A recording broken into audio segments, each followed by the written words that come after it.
Hello mga mare, for today's video, samahan niyo akong silipin ang aming preparation para sa aming munting negosyo na Pisonet. Itong pwesto na to, nag-umpisa talaga to na tindahan ng patukan ng manok, ng pagkain ng aso at ng pusa. Naisipan namin ni Mr. na baguhin at ibahin, gawin nga siyang Pisonet. Ayan. Mula sa plano hanggang sa paggawa, talagang very hands-on talaga yan siya. Talagang tumututok talaga siya para sa gusto niya talaga at maging resulta. Ayan, syempre katuwang namin, nagpatulong kami sa papa ko, sa kaibigan namin na magawa to. Ayan, naisipan kong gawa ng video to kasi usually ang nakikita lang natin sa mga business ay yung outcome na ng business. Hindi natin nakita yung behind the scene ba ng mga naganap bago magkaroon ng magandang pwesto. Ayan, hindi madalas nakikredits yung puyat, yung pagod, yung ilang araw na pagsakit ng ulo, mga ilang araw na lipas gutom para matupad at magawa yung pwesto na yan. Yan. So nakikita nyo hanggang sa pagpipintura talaga namang kinakarir talaga nila. Ayan. Ako'y lang talaga, support system. Kasi syempre nag-aalaga ako ng baby. Ayan, pati si kuya, ang aking panganay, talaga namang gusto makigulo. Ewan ko ba, parang naglalaro lang siya dyan. Ayan. Unti-unti nang nabubuo at navivision nyo na ba kung ano itsura niya. Kami kasi yes, navivision na namin yung gusto namin maging outcome ng pwesto namin. Yan, nakakatuwang isipin kasi nisa hinagap din namin na imagine noon ng partner ko na makakapag-umpisa kami ng business na ganito na Pisonet. Talagang more on pagkain kasi talaga yung gamay naming dalawa. Pero ayan, susubukan namin. Sabi niya nga, hindi mo naman malalaman kung ano yung magiging resulta kung hindi mo susubukan. Kumbaga sa sugal naman kasi talaga lahat to. Ito, katulad nito, sugal to na hindi mo sure kung anong patutunguhan, kung magsasucess ba to or hindi.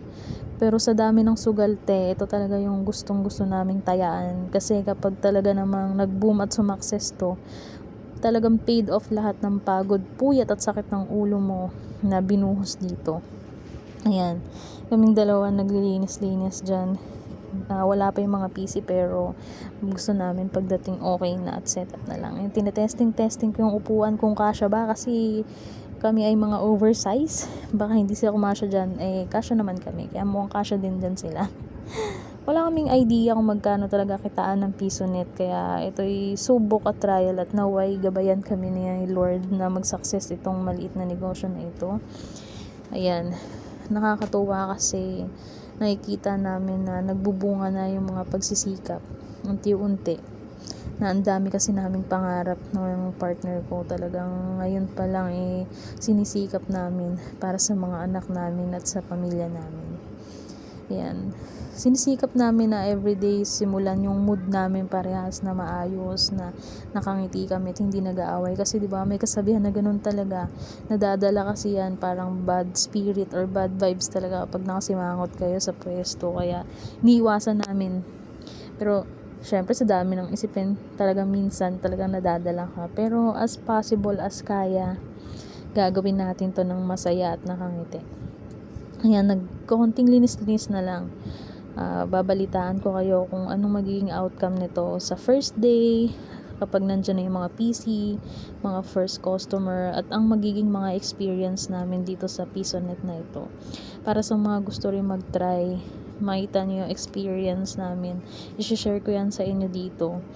At para i-share nyo rin sa akin pala yung mga meron ng business na ganito, kung ano ba yung mga naging problema ng business na to, ano yung mga naging solusyon nyo, para may idea naman kami kung ano yung mga kakaharapin namin. Nakakatuwa kasi andyan din yung baby ko, diba? Kasama namin kahit nagbisi-bisihan ang mga nanay at tatay niya. Ayan, nakakatuwa naman. Parang masyado na ako masaya. Wala na ako sinabi kung di nakakatuwa. Masayahin lang talaga. Yan, ichichika ko yan sa inyo kung ano yung magiging outcome nito. Ayan, tignan nyo muna yung baby kong cute na cute. Commercial. Diba? Ang cute. Sige guys, babalitaan ko kayo kung anong magiging resulta.